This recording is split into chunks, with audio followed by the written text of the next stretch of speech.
Welcome to this explainer.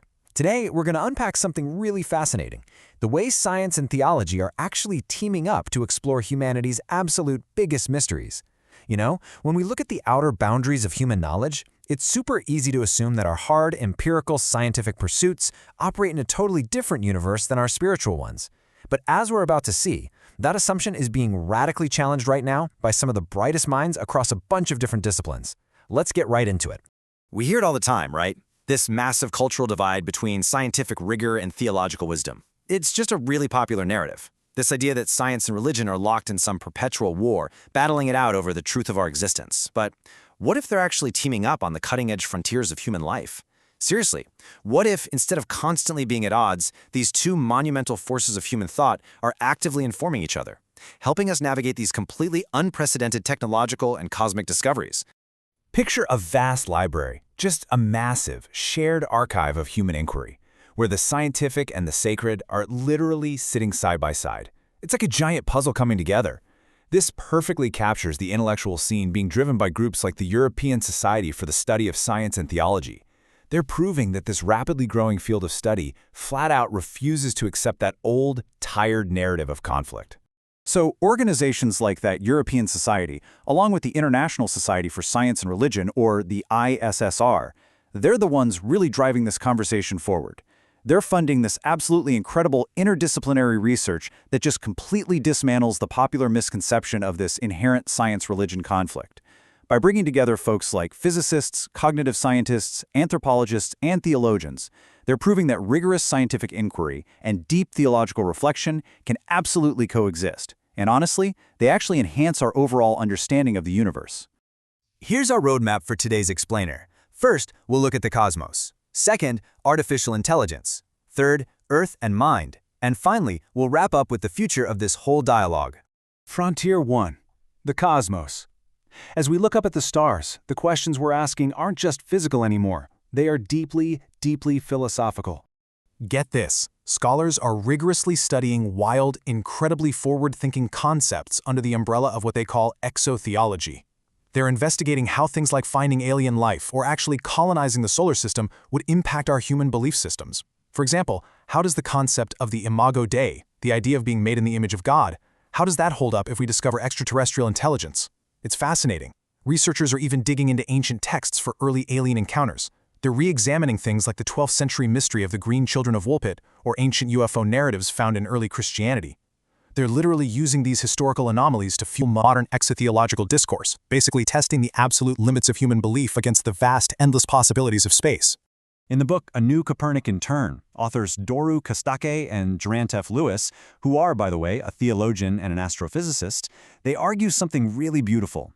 They say that contemplating the massive, unknowable parts of our evolving universe shouldn't alienate us, right? Instead of making us feel super small and insignificant, wrestling with wild concepts like dark matter, dark energy, and billions of years of cosmic evolution can actually inspire a sense of deep awe. They propose that just recognizing the limits of our scientific knowledge basically opens the door to a really profound, humbling experience of the cosmos. So this brings us to a growing framework known as science-engaged theology. By combining the hard facts of astrophysics with ancient contemplative practices, this approach proves for sure that the cosmos doesn't just have to be this cold, meaningless void. It allows researchers to look at the universe not just as a giant machine that needs to be mathematically solved, but as a deeply mysterious reality, one that invites both rigorous scientific measurement and quiet spiritual contemplation. Basically, it means you don't have to choose between knowing the math of the universe and feeling the magic of it. Moving on to Frontier 2, artificial intelligence. We're shifting gears from outer space to inner space. The incredibly rapid explosion of AI right now is really forcing us to ask some deep, philosophical questions about what it even means to be human. According to Beth Singler's comprehensive new book on religion and AI, communities generally react to the machine age in three distinct ways: rejection, adoption, or adaptation. Some groups, well, they completely reject AI. They see it as a total threat to human dignity, or they might even entertain conspiracy theories about it. Others, they eagerly adopt it. They're utilizing things like prayer apps, generative AI for writing sermons, and even, get this, robots that can perform religious rituals. And finally, there's adaptation. That's the messy, complex process of figuring out how to actually exist in an algorithmically driven world. Dealing with things like deepfakes and filter bubbles that subtly shape our deeply held beliefs. Within all this technological explosion, we're also seeing a really fascinating ideological split. On one side, you have transhumanism. These are the technologists trying to use AI and cybernetics to literally transcend human biology and maybe even achieve digital immortality. But on the other side, you have posthumanism.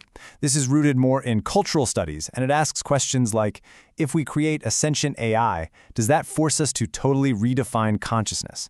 Could machines eventually possess what we would, for lack of a better word, call a soul? Now, as we engineer better minds and bodies, researchers are examining this wild concept called moral bioenhancement, and they're doing it through a theological lens. I mean, think about it. If we can engineer our bodies to be physically healthier, could we actually engineer our minds to be morally better? Scholars are linking this highly futuristic concept to the very traditional theological idea of sanctification. That's the process of becoming holy or morally pure. It's just a stunning example of how ancient religious concepts map so neatly onto today's cutting-edge biomedical debates. To keep all this incredibly rapid development in check, the Oxford collaboration on theology and artificial intelligence is stepping up to the plate. They are actively drafting something called the Oxford Oath for AI engineering. It's kind of like the Hippocratic Oath in medicine, but for tech. It aims to provide a set of ethical and vocational principles for engineers and corporate leaders. The ultimate goal here is to ensure that the people building the future of AI prioritize human dignity, ethical virtues, and a real sense of moral vocation, rather than just chasing raw technological progress at any cost. All right, bringing us to Frontier 3, Earth and Mind. Coming back down from the cosmos and the digital realm, this third frontier tackles how science and religion intersect right here at home. We're talking about our lived environment and our mental health. Massive new research grants from institutions like the Templeton Foundation are literally funding studies on our most pressing societal issues. For instance, they're exploring secular spirituality through psychedelic medicine as a potentially revolutionary treatment for mental health crises like PTSD. They're also studying something called beliefless spirituality. That's looking at how people who don't hold explicit religious beliefs still engage in deeply spiritual practices. And they're even using empirical ethics to understand how historical injustices and religious stigmas can fuel vaccine hesitancy, which obviously creates a lot of friction between faith communities and modern science. Beyond the grants, this collaborative focus on the Earth is culminating in some major international conferences. Scholars are gathering to dive into eco-theologies, examining exactly how religious worldviews intersect with scientific ecology. They're discussing wild concepts like planetary intelligence, but also very real environmental emotions like climate anxiety. And they're figuring out how both secular and sacred communities can take a shared responsibility to combat climate change. Because let's face it, they're recognizing that solving our ecological crisis requires way more than just raw scientific data. It requires a profound shift in our human values, and that's something that impacts every single one of us. And finally, the future of the dialogue. As we look toward the horizon, it is abundantly clear that this interdisciplinary dialogue isn't slowing down anytime soon. Actually, scratch that. It's actively accelerating. The boundaries between what we can measure and what we believe, they are becoming increasingly porous. This journey is moving fast, guys. I mean, think back to 1925. The dawn of quantum mechanics sparked an entire century of deep theological reflection on the very nature of reality. Fast forward to today, in 2024, and millions of dollars in grants are being poured into studying the intersections of AI, ecology, and spirituality. And looking ahead to the major international conferences slated for 2025 and 2026, the collaborative history between these fields is actively paving the way for some major future breakthroughs. I want to leave you with one final provocative thought to chew on. As we continue exploring the absolute boundaries of human knowledge, as we map out the distant cosmos, as we engineer entirely new artificial minds, and as we fight to save our own planet's ecology, is science ultimately going to replace religion?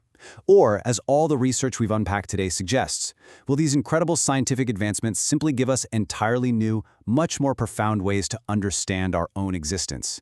Thank you so much for joining me on this explainer. Keep asking those big questions.